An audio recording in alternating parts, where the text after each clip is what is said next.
A reading from the book of the prophet Micah, chapter 3, against oppressive rulers. Then I said, "Listen, you leaders of the house of Jacob, you princes of the house of Israel.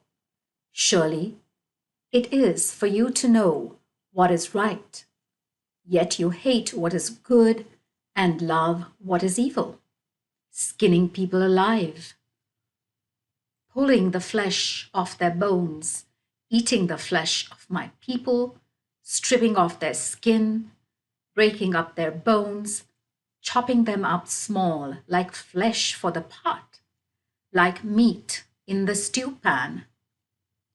Then they will call to the Lord, but he will not answer them. When that time comes, he will hide his face from them because of the crimes they have committed against venal prophets. Thus says the Lord of the prophets who lead my people astray. As long as they have something to eat, they cry, 'Peace.' But on anyone who puts nothing into their mouths, they declare war. So for you, night will be without vision, and for you, the darkness without revelation. The sun will set for the prophets. The daylight will go black above them. The seers will be covered with shame, the diviners with confusion. They will all put their hands over their mouths because there is no answer from God. Not so with me. I am full of strength of the Spirit of the Lord, of judgment and strength, to declare to Jacob his crime and to Israel his sin.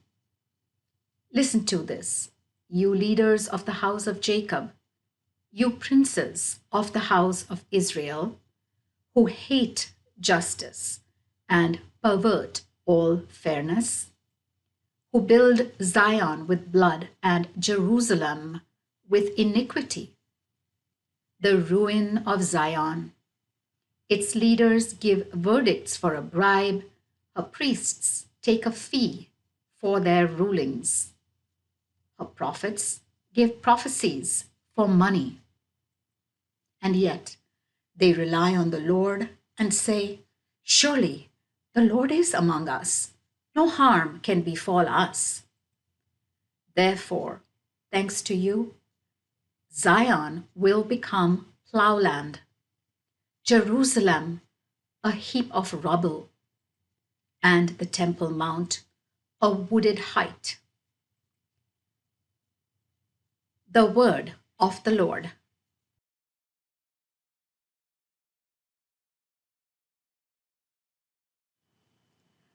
A reading from the book of the prophet Micah, chapter 4, Promises to Zion.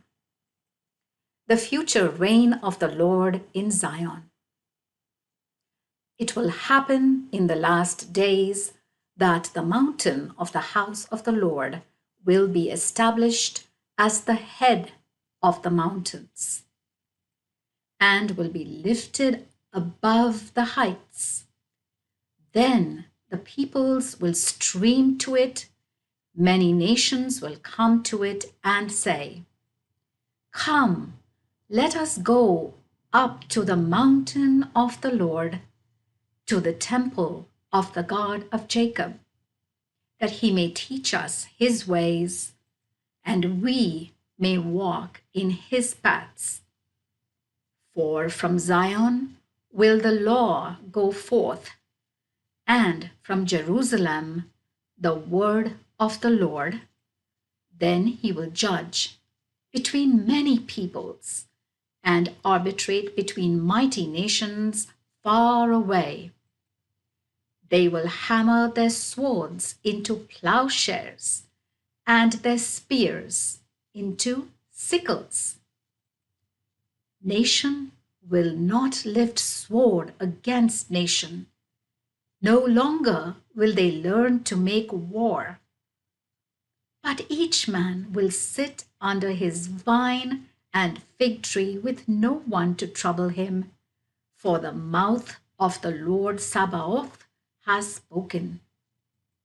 For all peoples go forward, each in the name of its God, while we go forward in the name of the Lord, our God, forever and ever. The gathering of the scattered flock in Zion. That day, declares the Lord, I shall gather in the lame and bring together the strays and those whom I have afflicted. From the footsore I shall make a remnant, and from the far-flung a mighty nation, and the Lord will reign over them on Mount Zion, thenceforth and forever. And to you, tower of the flock, Ophel of daughter Zion, to you your former sovereignty will return. The royal power of daughter Jerusalem, siege, exile, and liberation of Zion. Why are you crying out now? Have you no king? Has your counselor perished? For pangs to grip you like those of a woman in labor? Writhe in pain and cry aloud, daughter Zion, like a woman in labor. For now you must leave the city and camp in the open country. To Babylon you must go, and there you will be rescued. There the Lord will ransom you from the hands of your enemies. The nations crushed on the threshing floor in Zion. Now many nations have mustered against you. They say, let her be desecrated. Let us gloat over Zion. But they do not know the thoughts of the Lord. They do not understand his design. He has collected them like sheaves on the threshing floor. Start your threshing, daughter Zion, for I shall make your horn like iron.